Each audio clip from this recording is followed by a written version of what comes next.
Hey, this is Carl. I'm just going to give you a short overview of my model train layout during the day.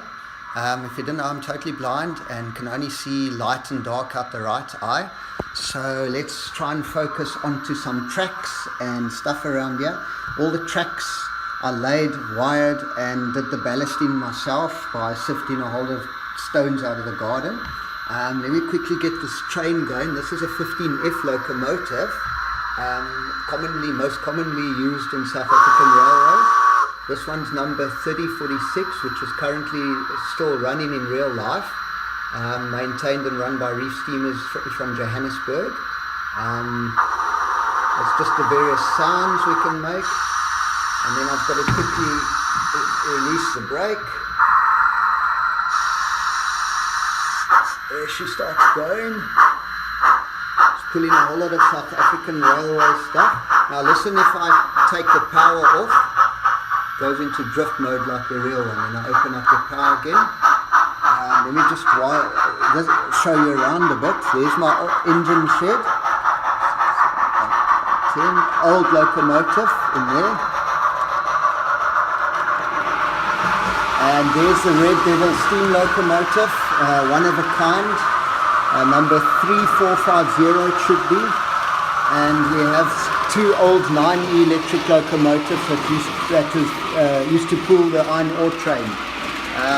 Those old South African railway houses that they used to rent out to the railway staff for supply accommodation for the railway staff.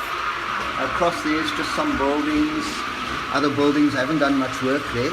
But there's quite a bit of activity around these houses, barbecue, people, brine is the South African word, dogs, cars, postmen come into the gate with the light, and then we head out, the road goes up towards a mountain. There comes a bullet train, and this is my imagination of a mountain. I've never seen one in real life, so this is my sort of what I image a mountain to be like. And there we've got some more cars coming up and going down the path. And here we have a restaurant or farmhouse area where they're eating, bullet train. And a little bit of farm fencing, cows, sheep, branch line coming up here with the American diesel locomotive and some log wagons. And then trees, lots of trees, and trees being cut down, lots of tree stumps. And here's the bridge, just a lift up bridge. We've got the bullet train coming over the bridge, and some more trees, farmland area with some sheep, and across there, dairy building, horses being groomed.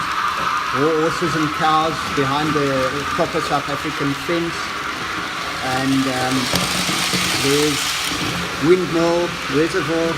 This trains might be in the way. I'll show you from above.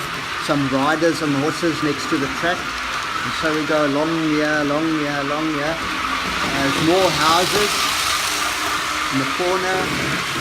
There's some people activity, people standing, cars, dogs. We have a hotel. People are parked there, and there's tankers,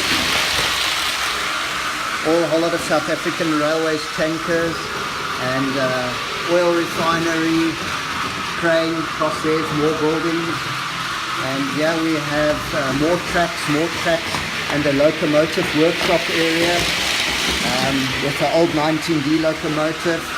And station. The station I built myself. I built most of the buildings that are kits myself, and I used strip LED lights to basically do the lighting in it. Sorry, do the train. And more platform with benches and people, and trains, a lot of trains, other platform on the opposite side. It's all kits that I built. And here we come back to the area of the tower and all that. And just quick view underneath, all the wiring I did myself. And the trains were old trains since a kid, and others I've bought second hand, some new. The engine, the steam locomotive was built by Eric Becker, in the Cape, and the trees and stuff is also built by a guy in Cape Town. So I hope you enjoyed this overview, and thank you so much for watching.